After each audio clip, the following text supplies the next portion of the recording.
ده هو نوفمي، شاب عادي جدا عنده 20 سنة وعايش حياة ملل في ملل، بيقضي أغلب يومه على الكمبيوتر يلعب وبعدها يرجع على السرير بتاعه وينام. ساعات بقى من وقت للتاني كان بيروح المكتبة يجيب له شوية قصص كده يقرأها، وكمان مش لاقي أي حاجة يعملها. المهم في يوم من الأيام وهو في المكتبة بيخبط في كتاب كده بالغلط، بيمسكه علشان يقرأه. عنوان الكتاب هو الأبطال الأربعة. نوفمي طبعا بيتشد ليه كده وبيبدأ يقرأ فيه لحد لما بيوصل لصفحة فاضية، والواد بيستغرب كده وفجأة نور غريب بيظهر في المكان. الكتاب كمان صفحاته بتلف بسرعة جدا، ونوفمي بيتنقل جوه الكتاب ده. اول لما بيفوق بيلاقي سحرة كتير قدامه، بيقولوا الحمد لله قدرنا نستدعي الابطال الاربعه دول قدامنا. نوفمي طبعا ما كانش فاهم اي حاجه، ولكن لقى في ايده ترس كده غريب، كان جنبه اربعه برضه جم للعالم ده بنفس الطريقه، والواد مش فاهم هو المفروض يعمل ايه دلوقتي. في الاثناء ديت بقى العيال اللي معاه بيتكلموا بكل عصبيه وبيزعقوا للناس ديت، بيقولوا لهم انتم مين وجبتونا هنا ليه؟ احكوا لنا بسرعه يلا. السحرة بيقولوا لهم احنا جبناكم هنا علشان تنقذوا بلدتنا وتحمونا من الموجات. عامه الكلام هنا مش هينفع، تعالوا نقابل الملك وهو يحكي لكم كل حاجه. العيال لما بيسمعوهم بيتعصبوا اكتر وبيزعقوا للسحرة دول، بيقولوا لهم انتم جبتونا هنا من بيتنا علشان الهبل ده، الموضوع لو ما طلعش هزار هنزعلكم. السحرة بتترعب منهم على الاخر، ونوفمي كان واقف مصدوم من الجراءه اللي عند العيال دي. بيقول هم لسه واصلين العالم ده وبداوا يطالبوا مستحقاتهم، ده شكلهم يعتمد عليهم. المهم بعدها بيطلعوا علشان يروحوا للملك، وهم في الطريق كده بيعدوا على سلم فيه شباك، ونوفمي بيبص فيه بيعرف ان هو اتنقل فعلا لعالم مختلف وحياته هتبقى احسن، وشكله كان فرحان جدا يا صديقي. المهم بيوصلوا على القصر، والملك كان قاعد قدامهم بيعرف بنفسه، بيقول لهم انا الملك ال 32 قلت كري، اتشرفت بمعرفتكم يا ابطال. العيال هي كمان بتعرف بنفسها، والاول بيقول انا رين عندي 16 سنه، الثاني بيقول انا اسمي كيتارو عندي 21، اما الثالث انا اسمي اتسوكي عندي 17 سنه. الملك بيقول لهم حلو قوي يا ابطال، بصوا كده. نوفمي بيقول له في ايه يا عم الملك؟ انا لسه ما عرفتش بنفسي، انت نسيتني ولا ايه؟ الملك بيقول له اه صح، انت ايه؟ فبيقول له نوفمي وانا عندي 20. الملك على طول كمل كلامه متجاهل الواد، وبيقول لهم بصوا يا رين وكيتارو واتسوكي، البلد بتاعنا بيقابل خطر كبير جدا بيهدد بانقراضه، فاحنا كل فتره بنتهاجم بحاجه كده اسمها الموجات، بتخرج علينا وحوش وما بنعرفش نعمل معاهم اي حاجه. وكان مكتوب عندنا نصوص قديمه بقى بتقول اننا لو عاوزين نهزم الموجات ديت فلازم نستدعي ابطال من عالم تاني هيستخدموا الاسلحه الاسطوريه الموجوده في العالم، السيف والرمح والقوس والترس. الاربع اسلحه دول هم سبيل العالم ده علشان يقدر يخلص على كل الموجات ويحمي البلد بتاعتنا. موجود في كل بلد ساعه رمليه بتحدد موعد الموجه اللي جايه، وحاليا فاضل على موجه الوحوش بتاعتنا وقت قليل جدا، ولازم تستعدوا باسرع وقت علشان نقدر نصد الموجه. العيال كلهم بيقولوا له تمام، بس ايه المقابل اللي هناخده منكم علشان نحملكم المملكه؟ الملك في الوقت ده قال لهم كل اللي انتوا عاوزينه هيكون تحت امركم، بس اهم حاجه تخلصوا الموجات. العيال كلها بتفرح من الكلام ده، والدنيا عالي العال. اخيرا بقى بيكتشفوا نظام يعرفهم حالتهم وقدراتهم وكل حاجه. هم حاليا في المستوى الاول، ومع التدريب وقتل الوحوش مستواهم اكيد هيعلى وهيقدروا يخلصوا الدنيا. اخيرا بقى في نهايه اليوم العيال بتروح علشان تستريح في احدى الغرف، وكمان يتعرفوا على بعض وكل الحاجات ديت. نوفمي بقى كان قاعد وسطهم كده، وبيكتشف ان كل واحد من الاربعه دول جاي من عالم مختلف عن التاني، وكلهم في العوالم بتاعتهم عندهم اللعبه ديت وعارفين كل المزايا اللي فيها، الا بطلنا اللي لقى الكتاب بالصدفه وعلشان كده دخل معاهم. المهم الثلاثه دول بقى بيقولوا لبطلنا هو معلش وكل حاجه على حظك النحس ده، لان احنا في العالم بتاعنا اضعف واحد في الفريق هو بطل الترس، واللي حرفيا ما كانش فيه منه اي منفعه. نوفمي طبعا بيحبط من الكلام جدا، بس ما فيش حاجه في ايده يعملها اصلا. بيطلع بره البلكونه كده يجمد نفسه شويه وبيقول حتى لو كنت ضعيف فكل اللي عليا ان اعتمد على فريق قوي مش اكتر، والدنيا اكيد هتبقى تمام. وكان في قمه الانشكاح يا صديقي. المهم تاني يوم العيال بتروح على الملك علشان يكونوا فرق ليهم، بيوقفهم الاربعه كده جنب بعض وبيجيب مغامرين كتيره علشان يروحوا معاهم. العيال بتقول طب ليه ما نغامرش سوا بدل يعني ما كل واحد يروح لوحده؟ الملك بقى قال لهم ده علشان الاسلحه المقدسه بتاعتكم بترفض بعض، ولو اتدربتم جنب بعض فما فيش اي حد فيكم هيتطور. المهم المحاربين دول هم اللي هيختاروا البطل اللي هيخدموه، فيلا يا رجاله كل واحد يختار البطل اللي عاوز يبقى في الفريق بتاعه. كل بطل بيجي له شويه مغامرين فعلا، وما فيش حد بيتساب لوحده غير نوفمي بس اللي محدش بيختاره يا عيني، وده علشان سلاحه الترس واللي اساسه الدفاع. بس نوفمي بيزعق للكل وبيقول لهم هو ايه اللي بيحصل ده؟ المفروض علشان سلاحي اضعف سلاح يكون معايا اجمد ناس، هو ايه الظلم اللي انتم عاملينه ده؟ الملك بيقول لنوفمي الناس هي اللي بتختار الشريك بتاعها، احنا ما جبرناش حد يسيبك يعني. وبعدين في اشاعات جت امبارح بتقول انك ما تعرفش حاجه عن العالم ده على عكس الابطال التانيين، وعلشان كده ما حدش هيحب يغامر معاك. نوفمي بيتعصب منهم وبيقول لرين انت معاك 5 يا عم، سيب لي واحد منهم ما تبقاش نصاب كده، وانت يا كوتارو معاك 4، اي حد يسيب لي اي حاجه يا جدعان. الكل ما بيرضوش يسيبوا له اي حاجه، وبطلنا فضل لوحده زي الغلبان بيزعق لده ولده. بس فجاه بتطلع بنت من فريق كوتارو بتقول له خلاص انا هاجي معاك. نوفمي لما بيشوفها بيحس ان الدنيا ضحكت له كده، وبيقول لها تمام. مفيش حد تاني بقى بيرضى ينضم ليه، وبكده مفيش غير البنت ديت بس معاه. اسمها ماين. الملك بعدها بقى بيوزع على كل واحد فيهم 500 عمله فضيه، وبيقول لهم الفلوس ديت هي اللي هتعرفوا بيها تجهزوا نفسكم، يلا كل واحد بقى يشق طريقه. وفعلا العيال بتطلع لبره علشان يطوروا من نفسهم. نوفمي بيروح مع ماين على السوق وبيسالها على اي محل حداده هنا علشان يجيب منه درع وشويه معدات. البنت بتاخده على المحل ده وبتقول له المحل ده كويس واسعاره زي الفل. فعلا نوفمي بيروح على هناك وبيدخل يسال الراجل على اسلحه ودروع ليه يعني والحاجات دي. الراجل بيطلع له كذا سلاح فعلا وبيقول له اختار اللي انت عاوزه يا معلم. الواد بقى كل لما يمسك سلاح يتكهرب والسلاح يقع من ايده، وده علشان الترس بيرفض اي سلاح مختلف عن نوعه، والواد طبعا ما كانش يعرف لسه. بعدها بقى بيفهم ان هو ما ينفعش يشيل سلاح غير اللي معاه بس،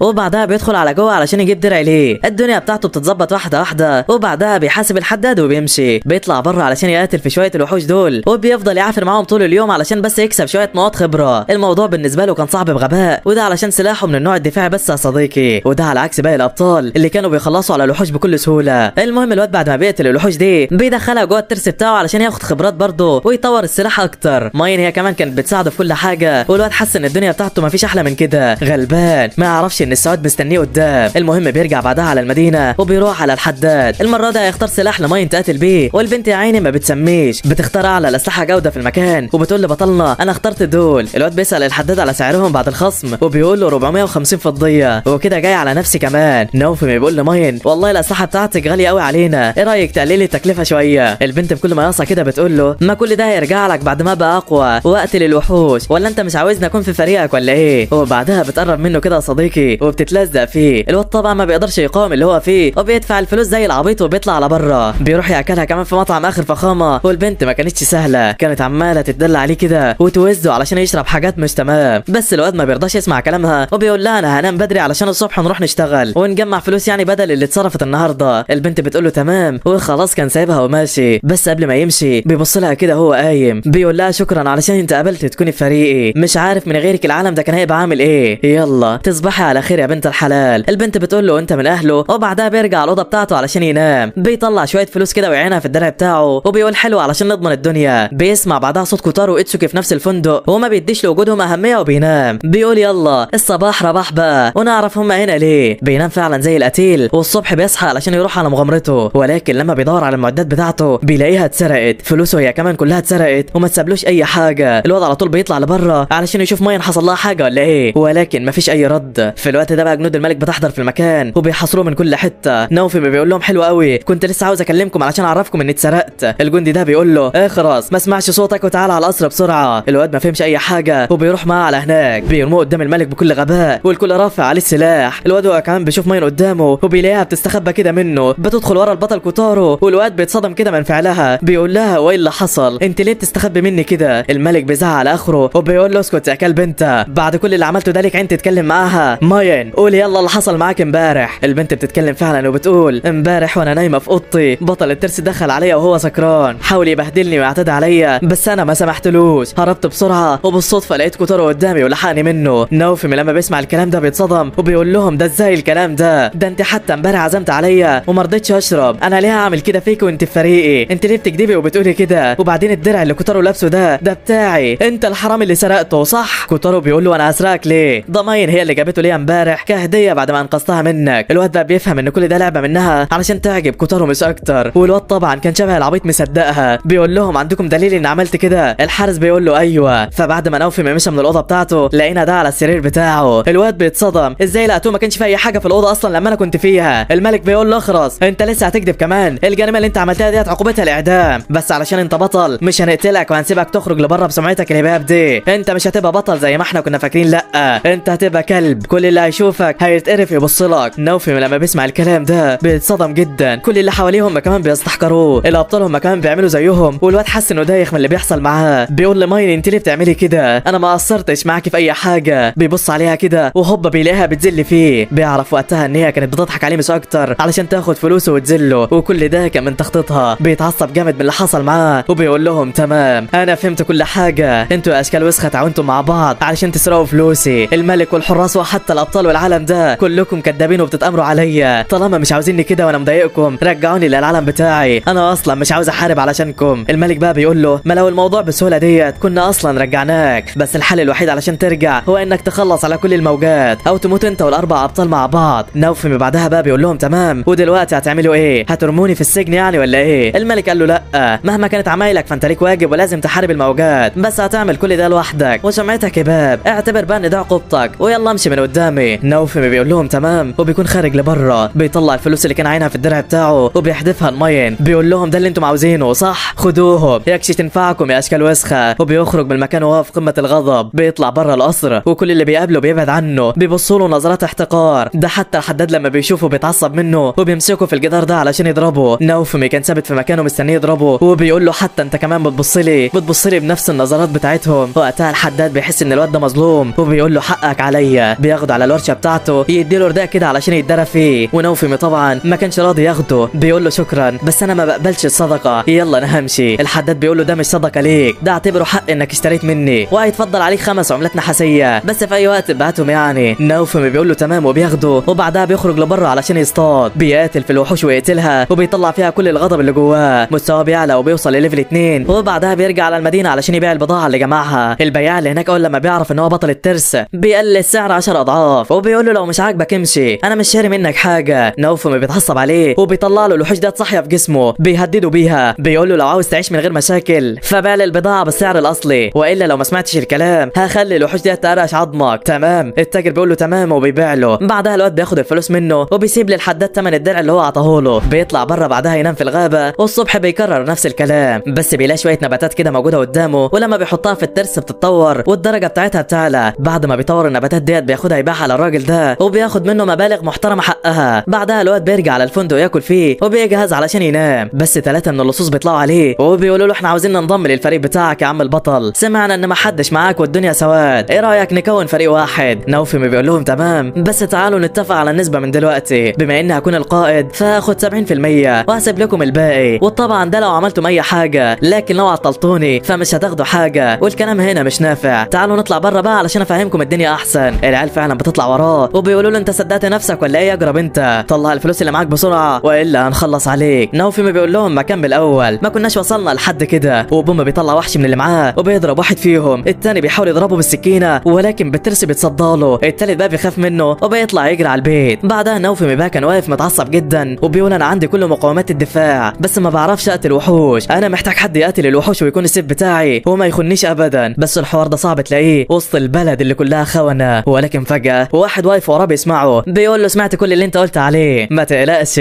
حلك معايا تعالى. نوفي بيقول له مش عاوز منك اي حاجه، كل اللي هتجيبهم اكيد هيكونوا خونه زي اللي قابلتهم. الراجل بيقول له لا من الناحيه ديت ما تقلقش، اضمن لك ان ما حدش من اللي انا هجيبهم لك هيقدر اصلا يخونك. نوفي طبعا بيتصدم الكلام وبيقول له تمام بس هل انت عارف انا مين ولا لا؟ الراجل قال له ايوه انت بطل الترس اللي الناس كلها بتتكلم عليه وما تقلقش يعني انا عامل حسابي لكل حاجه. الواد طبعا بيعجبه الكلام وبيروح مع الراجل ده علشان يعرف دنيته، بياخده على المكان ده ونوفي بيساله عليه. الراجل بيقول له هنا كل اللي انت عاوزه، اي وحش او شخص او حاجه انت عاوزها هتلاقيها هنا. الحوار بقى كله انهم ما بيقدرش يخونوك ابدا ويسمعوا الكلام، وده لانك هتاخدهم مننا هنا كعبيد، والعبد لو ما سمعش كلام سيده بيتفعل عليه لهنه وبيتكهرب لحد لما بيكره حياته، ولو كذب عليك برضه هيتكهرب وهتقدر تاخد منه حقك بكل سهوله. الواد بيعجبه الفكره وبيلف مع الراجل ده علشان يلاقي عبد على قد فلوسه. في الاول الراجل بياخده على الوحش ده وبيقول له ان ده في المستوى 70 عنده قدرات فتاكه بس طبعا سعره عالي وبيوصل ل 20 عمله ذهبيه. نوفي بيقول له لا غالي عليا، بيفضل يدور في كل حته لحد لما بيوصل عند البنت ديت. الراجل بقى بيقول له ما انصحكش، دي تعبانه وعندها مرض مزمن واحتمال تموت كمان اسبوع ولا حاجه. نوفي بيقول له خلاص قررت هات لي البنت ديت. الراجل بيتصدم منه والبنت هي كمان بتتصدم وبعدها بيطلعوها علشان يعملوا لها علامه الاستعباد، ونوفي بيدي للراجل شويه من دمه وبعدها بيلفوا على علامه الاستعباد بتاعه البنت وخلاص رسميا بقت العبده بتاعته. نوفي بيساله على سعرها والراجل بيقول له 30 فضيه بس، بيدي له الفلوس وبعدها بيسال البنت على اسمها، بتقول له انا اسمي رفتاليا، بياخدها وبيطلع لبره والراجل اللي باع له بقى كان في قمه السعاده. بعدها البنت ديت بتتحدد كشريكه مع نوفي من فريقه ونقاط الخبره تتقسم معاهم بالتساوي. المهم الصبح الواد بياخدها على طول على الحداد علشان يجيب لها هدوم وبعدها بيطلع وحش سحري يحطه قدامها ويقول لها يلا اقتليه بسرعه. البنت بقى كانت خايفه جدا ورافضه في الاول بس بسبب شرط العبد بتتكهرب وبتسمع الكلام وبتقتل الوحش ده. بعدها الاثنين بياخدوا نقاط خبره من الوحش اللي مات ونوفي كان في قمه السعاده. بيقول بعدها الرفتاليا وهي على الارض انا اشتريتك علشان تقتلي الوحوش بدالي، لو مش عاوزه تتعاقبي زي ما تعاقبتي دلوقتي يبقى لازم تسمعي الكلام، يلا بينا نمشي. بيطلع يمشي فعلا والبنت بتشوف العبيد جنبها وهم بيشيلوا حاجات كده، بتكون مفكره ان نوفي ما هيعذبها زيهم ولكن الواد بيطبطب عليها بيقول لها تعالي الاول ناكل علشان زمانك جعانه. رفتاليا ما بتكونش مصدقه نفسها وبتروح معاها علشان تاكل. بتشوف يافطه كده مكتوب عليها ممنوع دخول اشباه البشر، وما بتكونش يعني عاوزه تدخل، بس نوفمي بيقول لها تعالي وبيدخلها معاه جوه. البنت بتروح وراه فعلا وبتقعد كده معاه، بتكون بقى عاوزه تاكل زي ما الواد الصغير ده بياكل، بس طبعا ما بترضاش تطلب علشان خايفه منه. نوفمي بقى بيفهم هي عاوزه ايه وبيجيب لها الوجبه اللي نفسها فيها. البنت بتاكل وهي فرحانه جدا وبتشكره علشان جابها لها. نوفمي بيقول لها تمام كلي براحتك واي حاجه هجيبها لك ان شاء الله. بعدها بقى بيطلعوا بره يقتلوا الوحوش مع بعض، ونقاط الخبره عماله تزيد معاهم ومستواهم يعلى. البنت هي كمان كل شويه تتطور اكتر واكتر، وقدرات الترس هي كمان بتكبر اكتر. بس طبعا رفتاليا كانت تعبانه بنفس المرض وفضل لها بالكتير اسبوع وتموت. نوفمي كان عارف ده، وعلشان كده كان بيستخدم الترس ويطور علاج يساعدها من المرض اللي هي فيه. بيخلصوا فعلا وبيديهولها، والبنت بتشربه وبتخف. بتساله بعدها عن اسمه وبيعرفها ان هو بطل الترس واسمه نوفمي. البنت بقى لما بتعرف ان هو بطل الترس بتفتكر ايام زمان، بتفتكر لما كان ابوها دايما بيحكي لها عن البطل ده، وبيقول لها ان بطل الترس هو الوحيد اللي كان بيعامل اشباه البشر كويس، فلو قابلتيه في يوم ساعديه وهو هيحبك جدا. بعدها البنت بدات تبص لنوفمي ببصات تانية وتعامله كده كويس، والدنيا كده شكلها بتحلو معاهم يا صديقي. الواد هو كمان بقى بيجيب لها كل الاكل اللي بتحبه والالعاب كمان، وبيهتم بيها وبيظبطوا الاداء. البنت بقى هي كمان طاقتها بتكبر مع الوقت، ونوفمي بيفرح جدا. بس في يوم هما بيصطادوا بيطلع لهم ارنب سحري كده لاول مره، وفي الوقت ده الارنب بيطير على ايد نوفمي يعضها. الواد بعدها بيزعل رفتاليا وبيقول لها يلا خلص عليه بسرعه. البنت كانت خايفه تقتله، وده علشان هي ما قتلتش اي حيوان لحد دلوقتي، بس نوفمي بيزعق لها علشان تستجمع شجاعتها وتخلص عليه. بيقول لها لو ما قتلتهوش مش هاخدك معايا تاني وهسيبك، انا محتاج لسيف يساعدني اقتل الوحوش، مش حد يقعد يعيط عليهم، يلا قومي بسرعه. وفعلا البنت بعد الكلام ده بتقوم وبتطير على الارنب تخلص عليه. بتقول لنوفمي بعدها انا اسفه يا زعيم، ارجوك ما تتخلاش عني، انا خلاص هكون السيف بتاعك. الواد بيقول لها خلاص تمام، وبعدها بيرجعوا علشان يبيعوا الوحوش، بياخدوا منه فلوس يدوها للحداد، ونوفمي بيقول له هات لها سلاح زي الناس تحارب بيه. فعلا الراجل بيجيب لها سلاح والدنيا رايقه. اخيرا بقى بطلنا بيسالوا عن مكان فيه مكونات كويسه يستخدمها يعني في صنع الاسلحه. الحداد بيعرفوا بقريه العود وبيقول له القريه ديت فيها كل حاجه، هتلاقي كل اللي انت عاوزه هناك. على طول الواد بيروح على هناك وبيسال البياع ده على المنجم اللي هنا. البياع بيقول له والله يا ابني المنجم اللي هنا مقفول بقاله شهر، وده علشان من ساعه ما الموجات ظهرت الوحوش مليان، بس لو عرفت توصل لهناك فهتلاقي كل المكونات والحاجات اللي تقدر عليها. انا مش عارف الابطال اللي جم العالم ده بيعملوا ايه دلوقتي، ما علينا منهم لله. نوفمي بيسمع الكلام فعلا وبيتاثر، لان الابطال التانيين قاعدين متهنين على الجاهز وهو اللي بيطلع عينه. المهم بعدها بيروح على الورشه ديت ياخد شويه حاجات كده يمتصها في الترس بتاعه، والترس بيتطور وبيوصل للمستوى اللي بعده، بتظهر له قدره درع قوي جدا والواد بيفرح بيها. على طول بيدخل جوه المنجم ده علشان يجيب المكونات اللي فيه ويطور سلاحه كمان وكمان، وده لان الموجات وقتها قرب جدا ولازم يقوي نفسه لو عاوز يعيش. بيوصل فعلا على المنجم وبيلاقي الدنيا سهله وبيبدا يستخرج الجواهر اللي جواه. بس في الوقت ده وحش مرعب جدا بيظهر قدامه. ايوه الوحش ده ليه ذكريات مرعبه جدا مع رفتاليا، وهو اللي قتل عيلتها قدام عينيها. البنت اتسمرت في مكانها ومش قادره تتحرك، بس نوفمي ما سابهاش، بيلحقها من الوحش وبينط في الميه وعاوزين يحاربوه. بيحاول الترس بتاعه الحبل كده وبيطلع بعدها على صخره تانية بيسالها على اللي فيها. البنت بتحكي له ان الوحش ده هو اللي قتل عيلتها قبل كده ومش هتعرف تواجهه. نوفمي بيفهم المحنه اللي هي فيها وبيجري على الوحش يصده. بيقول لها لو مش هتعرفي تقتلي الوحش ده فمش مشكله، هرب انت وانا هعطله. انا اي نعم بالرغم من اني قضيت معاك وقت مش كتير، بس انت صديقتي العزيزه في العالم ده، مش هسمح للوحش ان هو يقتلك، يلا هربي بسرعه. البنت في الوقت ده لما بتسمع كلامه بتفتكر عيلتها، بتفتكر لما ابوها وامها ضحوا بنفسهم برضه علشان يحموها من وحش زي ده وسابوها. بتفتكر كل ذكرياتها مع نوفمي وبتتعصب جامد، بتقول له انا مش هسيبك واهرب تاني، لا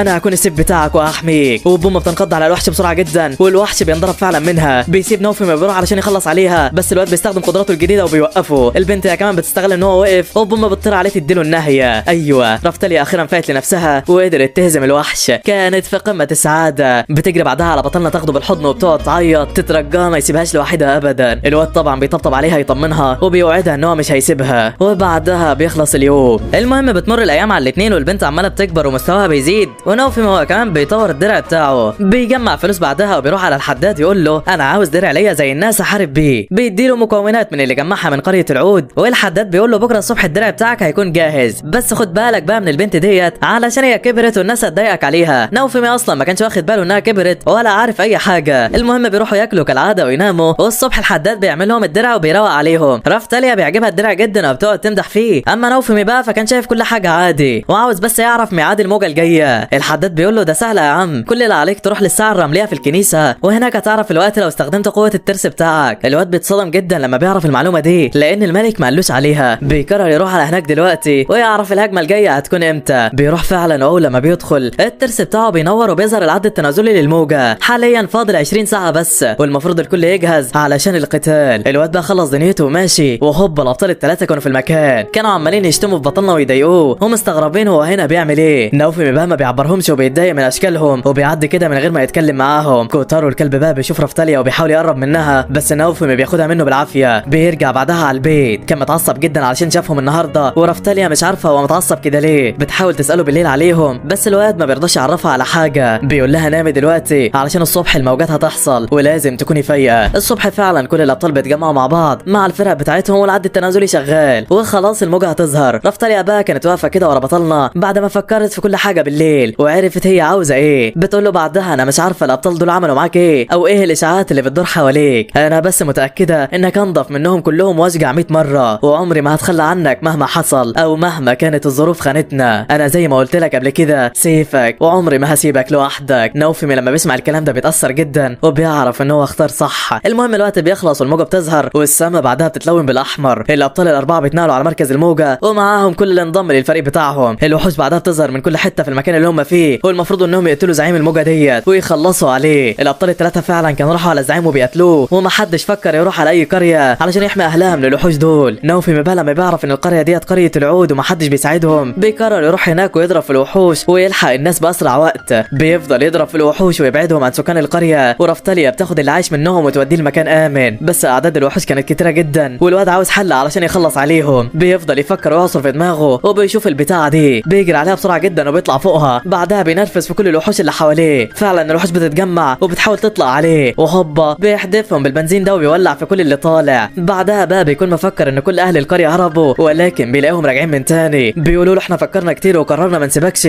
ونفضل معاك ونحارب. القرية ديت قريتنا ولو هنموت مش هنخرج جبنا منها. نوفي ما بقى بيعجبه الكلام ولكن الوحوش اللي ظهرت المرة دي جامدة اخر حاجة، علشان كده الواد بينده على رفتاليا تساعده ويخلصوا عليهم. وفعلا بوم واحد بيصد والتانية بتخلص على الوحش، واهل القرية كلهم بيفرحوا جدا بقوة الاتنين دول، كانوا في قمة السعادة. بعدها بقى نوفي ما بيطلب منهم يرجعوا لورا بعيد وهم هيتعاملوا مع الباقي. اهل القرية بيمشوا فعلا وبيتفضل هم الاتنين على كل الوحوش ديت لسه رايحين يهجموا عليهم، وهوبا بيلاقوا نار كتيرة مضروبة في كل حتة. الواد على طول بيجري على رفتاليا يحميها وبيسيب كل جثث الوحوش تموت. بيعرف بعدها ان الدعم وصل للقرية هنا علشان يقتلوا الوحوش، كانوا عارفين ان بطل الترس هنا وبالرغم من كده برضه حاولوا يقتلوه. رفتاليا بقى لما بتعرف بتتعصب على الاخر وبتهجم عليهم بس الواد بيهديها علشان ما تقتلش حد. الحارس ده بعدها بقى بيقول لها بتتكلمي كده ليه يا بنت انت مفكرانا محتاجين مساعدتكم ولا ايه؟ ده شويه وحوش تعبانه هنخلص عليهم بسهوله. ولسه ما كملش الكلام بوم بيظهر وراه غول عملاق كان لسه هيقتله هوبا بطل الترس في المكان بيحميه ويلحق الموقف في ثواني. بعدها رفتاليا بتستخدم قدراتها وبتخلص على الباقي والجنود بتخاف من الوحوش ديت وبتطلع تجري، وبيتفضل تاني بطلنا بس على كل دول بيفضل يضرب ويقتل فيهم مع رفتاليا لحد لما الثلاثه التانيين بيخلصوا على زعيم الوحوش. بعدها الموجه بتخلص والسما بترجع للونها الطبيعي والكل كان فرحان. شويه من الفرسان هم كمان اتاثروا بنوفي وشجاعته وكانوا عاوزين يساعدوه. المهم بعدها بقى كل اهل قريه العود بيشكروا بطلنا على مساعدته ليهم وانقاذهم للقريه دي. الابطال الثلاثه بقى من ناحيه تانية ما كانوش مهتمين غير بالاحداث الرئيسيه بس وما فرقش معاهم اي قريه ولا اي حاجه. وبعدها قعدوا يشتموا في نوفي كالعاده وينعتوه بالجبان علشان هو ما قتلش زعيم الوحوش معاهم. وبعدين بيرجعوا. المهم تاني يوم الابطال كلهم بيتجمعوا علشان ياخدوا مكافآت حق ما خلصوا الموجه، ونوفي طبعا بيدعم معاهم. هو ما كانش عاوز يروح ولكن بسبب الجائزه الماليه قال مش مشكله ناخد اي حاجه منهم. وهو قاعد كده في الحفله كان زهقان من كل الناس ديت ونظراتهم وعاوز اليوم يخلص باي طريقه. رفتاليا بقى كانت بتجيب له اكل كل شويه وتتكلم معاه ومش سايباه لوحده. ايوه فشخص واحد بس يا صديقي يقدر يغير حياتك ويخليك مبسوط. وطبعا الكلبه ماين ما عجبهاش ان هو مبسوط زي الناس، وعلشان كده راحت قالت لكوتارو ان نوفي مستعبد البنت ديت وبيجبرها تسمع كلامه. الواد اتعصب جامد وراح على نوفي ورماله الجوند بتاعه، والحركه ديت معناها يا صديقي ان انا بتحداك في قتال. نوفي طبعا ما كانش طايق الواد ده وقال له روح يا ابن الله يصلح حالك مش فاضيلك انا. بس كوتارو قال له مش هسيبك غير ما تقبل القتال وتحرر البنت الغلبانه دي. انت ما لقيتش حد يتبعك بارادته فرحت واستعبدت واحده وكمان بتخليها تعمل لك اللي انت عاوزه. انت ما فيش اقذر منك يالا. نوفي ما بيقول له انت جبت كل الهبد ده منين؟ وبعدين الاستعباد مسموح بيه في العالم هنا. يلا طرقنا يا حبيبي بلاش صداع. كوتارو بقى كان متعصب على الاخر وبرضه مش راضي يمشي. وقتها نوفي بيقرر يسيب لهم الحفله كلها ويخرج منها، ولكن الجنود بتحاصره والملك هو كمان بيقول لهم انا سمعت كل الكلام وبامرك تقبل النزال بتاع بطل الرمح، ولو فاز عليك لازم تسمع كلامه وتحرر العبده بتاعتك. رفتاليا بقى بتحاول تدافع عنه وتقول لهم ان هو ما عمليش اي حاجه، ولكن الحراس بيسكتوها وبيقولوا لها ده شكله غسل دماغك علشان تسمعي كلامه، يلا تعالي معانا. نوفمي لما بيشوفهم ماسكينها بيتعصب على الاخر وبيقول لهم احسن لكم تسيبوها لو انا كسرته في القتال. بطل الرمح طبعا بيوافق والاتنين بينزلوا علشان يتواجهوا. الجمهور كله بيقعد في المدرج ونوفمي يا عيني كان واقف وبيحاول ياخد اي سلاح علشان يحارب بيه، بس طبعا بيتمنع بسبب الترس بتاعه. والمفروض بقى القتال ده معمول يا صديقي علشان بطلنا ينضرب مش اكتر ويتهان قدام الكل، فالترس بتاعه اصلا الدفاع بس وهو مش هيعرف يقاتل. بس بالفعل القتال بيبدا ما بين الاتنين والكل متحمس. كوتارو على طول بيهجم سريع على الواد ونوفمي بيصد الهجمه بتاعته، بيقول له مش هسيبك ترتاح وانت بتقاتل، هكسر دماغك يلا. كوتارو طبعا بيستهزأ بيه وبوم بيضربه ضربات تانية بتعوره. نوفمي هو كمان بيهجم على الواد والكل بيستهزأ بيه، هتعمل ايه بالترس ده يا بتاع انت؟ ولكن بوم الواد بيفاجئهم، ايوه بيستخدم وحش من الوحوش اللي مخبيها في جسمه وبيضرب بيها. بيهجم بعدها على الواد وبيغير شكل الترس من تاني وبيمسكه. كوتارو بيحاول يفلفص منه بس نوفمي بيضربه بدرع الهجوم والواد ما بيقدرش يصدها. بعدها بيعمل عليه الحصار وبيحط له جوه الوحوش تقرش فيه. الكل طبعا لما شاف القوه ديت كان مستغرب جدا، هو بطل الدرع هيفوز ولا ايه؟ الابطال التانيين هم كمان كانوا مستغربين من قوه نوفمي ومش عارفين هو بقى قوي كده ازاي. المهم بعدها الواد بيفك الحاجز اللي على كوتارو وبيقول له استسلم انت الخسران يا باشا. ولكن من حيث لا يحتسب بوم ماين من وراه بتضربه بسحر الرياح. كوتارو بيستغل الفرصه وبيطير عليه وبيضربه ونوفمي ما لحقش يرد عليه الهجوم وهوبا الواد ضربه الضربه القاضيه برمحه ووقعه على الارض. كوتارو بيقول لهم انا الكسبان والملك والكل هم كمان بيحكموا بفوزه. نوفمي مش مصدق اللي حصل، بيقول لهم القتال ده مش محسوب، لا ماين اتدخلت في القتال وضربتني من ظهري علشان كده هو كسب، انا المفروض الفايز في القتال. كوتارو بيقول له بلاش حاجه فاضيه علشان خسرت، اتقبل خسارتك يلا. نوفمي بيقول لهم لا اسال الجمهور، انا متاكد انهم شافوا ماين وهي تضربني من ظهري، صح ولا ايه؟ الكل بيتضاير وشه ومحدش بيرد عليه. بعدها الملك بينزل وبيهني بطل الرمح على فوزه. ماين بعدها بتشكر الملك وبتقول له يا بابا. نوفمي لما بيسمعها بيفهم كل حاجه، بيفهم ان الملك وبنته اوساخ زي بعض وكل التوابع ليهم فاسدين حتى النخاع، بيفهم انهم عملوا كل ده علشان يستهزئوا بيه ويذلوه قدام الكل. مرضاش بالنتيجه وبيقع على الارض متعصب جدا والدرع بتاعه بيطلع بخار غامق وهو مش فاهم ايه اللي بيحصل. بيقول لهم لو ما كنتوش عاوزيني للدرجه دي ليه استدعتوني من الاساس؟ لما انا حرقكم قوي كده ليه ما سبتونيش في العالم بتاعي؟ انا بكرهكم كلكم. في الوقت ده رفتاليا هي كمان بتظهر قدامه بشكلها الطفولي وبيشيلوا من عليها ختم العبوديه كمان. الواد شايفهم وبيقول لهم لا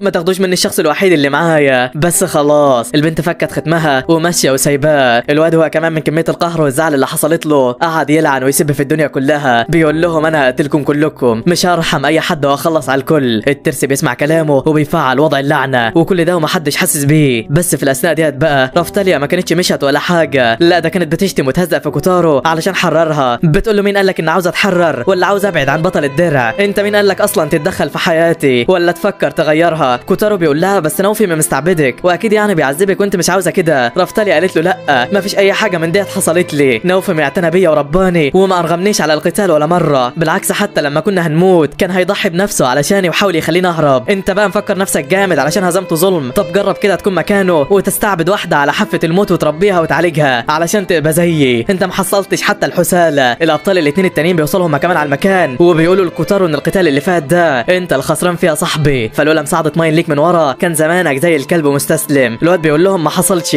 بس الاثنين شافوا كل حاجه ومتاكدين من عينيهم، واللي اخرهم بقى ان هم ما كانوش يعرفوا ان سحر الرياح ده بتاع ماين وعلشان كده كانوا بيدوروا على الفاعل. رفتاليا بقى هي كمان لما بتسمع الكلام ده بتسيبهم وبتروح لنوفي متقرب منه، ايوه عاوزه تطبطب عليه وتشوف ماله. الواد بيقول لها بعيدي عني يلا بعيدي وامشي، انا مش محتاج خاينه معايا، اكيد هم قالوا لك روحي شوفوا وشه وهو خسران وضحك عليه، امشي من قدامي مش عاوز اشوف وشك تاني. رفتاليا بقى بتقول له انا اسفه علشان سبتك في الوضع ده وما قدرتش اساعدك، انا عارفه ليه انت مفكرني خاينه بس انا عمري ما هخونك، انت الشخص الوحيد اللي انا ارتحت له في الدنيا دي وهفضل معاك. انا عارفه ان الدنيا كلها جت عليك وسمعت بالاشاعات بتاعتك بس انا مصدقك انت، لو العالم كله قال عليك حاجه وحشه فهكدبهم وهصدقك انت، لاني اكتر واحده عارفه قد ايه انت طيب وبتراعي مشاعر الناس اكتر من اي حد. فقوم يلا يا بطلي وما تسيبناش كده. نوفي بقى لما بيسمع كلامها بيتحرر من اللعنه اللي عليه وبيكون فرحان جدا من الكلام، بيقعد بعدها يعيط من الفرحه، فهو اصلا كان متمني يسمع الكلام ده من اي حد وما يكونش لوحده في العالم ده. بيقعد يعيط جامد والبنت بتاخده في حضنها وبتطبطب عليه. الكل هما كمان بيتاثروا بمشاعر الاثنين وبيعرفوا ان هو ما استعبدهاش ولا حاجه، ده بالعكس كانت معاه بارادتها. بعدها اخيرا الكل بيمشي من المكان ونوفي من التعب والزعل بينام مكانه. الصبح بقى البنت بتفوقه والواد اخيرا رجع لرشده. لما بيشوف رفتاليا بقى وهي كبيره كده قدامه بيستغرب جدا وبيسالها ازاي انت بقيتي كبيره كده؟ البنت بتقول له يا عم انا كبرت من زمان بس انت الوحيد اللي شايفني لسه طفله، ما علينا يعني. المهم بعدها بيخرجوا بره المكان ده ورفتاليا بتعمل له اكل وبتروق عليه. الواد بقى لاول مره من بعد كل اللي حصل له